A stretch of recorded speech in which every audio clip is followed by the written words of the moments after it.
પરિણામ આવી રહ્યું છે અને ભારતીય જનતા પાર્ટીની અહીંયા સ્પષ્ટ બહુમત સાથે જીત જોવા મળી રહી છે. શું આપનો પ્રતિસાદ?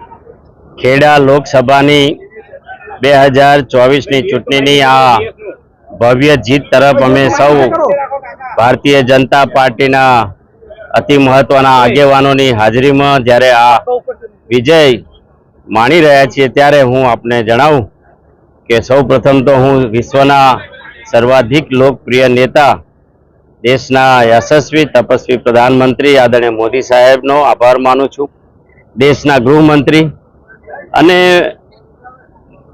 ગુજરાતમાં અને દેશમાં જેમના માર્ગદર્શનથી આ ભવ્ય વિજય મળ્યો છે એવા આદરણીય અમિતભાઈ શાહ સાહેબ, ગુજરાત પ્રદેશ ભારતીય જનતા પાર્ટીના આદરણીય અધ્યક્ષ આદરણીય CR પાટીલ સાહેબ, ગુજરાતના ખૂબ લાગણીશીલ મુખ્યમંત્રી આદરણીય ભૂપેન્દ્રભાઈ પટેલ સાહેબ, ગુજરાત પ્રદેશ ભારતીય જનતા પાર્ટીના આગેવાનો, ખેડા જિલ્લા અને ખેડા લોકસભામાંથી જેમણે સતત આ લોકસભાની ચિંતા કરી છે એવા સૌ સન્માનીય ધારાસભ્યો, જિલ્લાના પ્રમુખ, બંને જિલ્લાના પ્રમુખશ્રીઓ, ખેડા લોકસભાના સૌ કાર્યકર્તાઓ, ખેડાની આ સૌ જનતા, મતદાર ભાઈઓ બહેનો અને ખેડા લોકસભાની ચૂંટણી સાથે સંકળાયેલા સૌ કર્મચારી અધિકારી વર્ગનો પણ અમે આભાર માનીએ છીએ.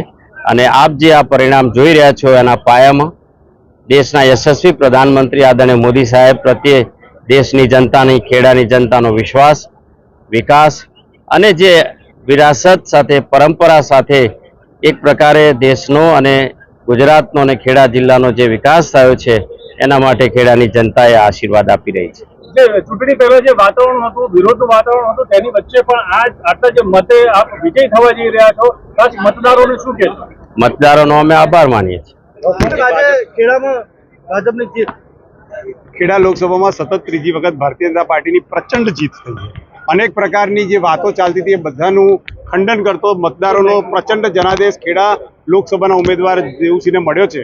અમારા યશસ્વી વડાપ્રધાન નરેન્દ્રભાઈ મોદી સાહેબ, અમિતભાઈ શાહ સાહેબ, પાટીલ સાહેબના માર્ગદર્શનથી કાર્યકર્તાઓએ જે એકજૂટ થઈને કોઈ પણ પ્રકારના આંતરિક વિખવાદ વગર જે કામ કર્યું તેનું આ પરિણામ છે. અને અમને આશા છે કે આવનારી સ્થાનિક સ્વરાજની ચૂંટણીઓમાં પણ આનાથી વધારે મતોથી અમે વિજયી બનશું.